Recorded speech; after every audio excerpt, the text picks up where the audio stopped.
Oh, hi there. What I'd like to talk to you about is the basics of being a mentor. What is and isn't a mentor? And there's going to be some variation in your role depending on the faculty that you're in. But there's going to be a lot of things that are going to be useful for you no matter what. In fact, a lot of the things that we're going to talk about are going to be useful for you as a human being in your day-to-day life.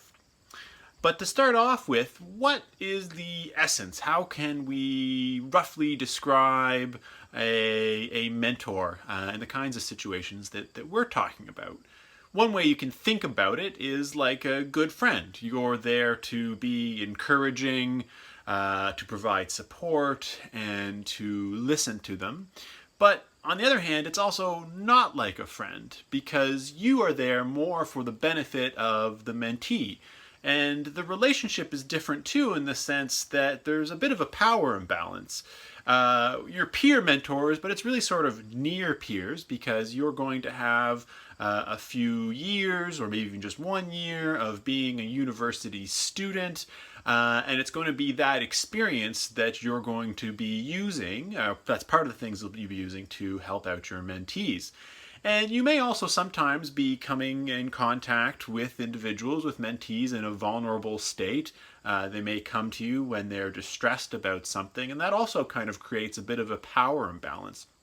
And so, in that way, it's not like a friend because there's more that's expected of you. There's more rules that are going to govern your behavior. There's going to be another video that'll talk about sort of the ethical aspects of being a mentor, and that will cover some of that. So again, you're not a teacher, you're not a therapist, but more of a trusted advisor.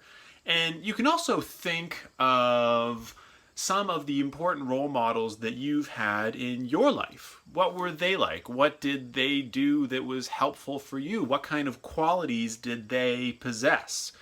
One quality you're not expected to possess is to have all the answers right at your fingertips. Going through this training, you are going to learn a lot about how to be a really good communicator, the ins and outs of being a peer mentor. You're going to learn about all sorts of resources that are available on campus.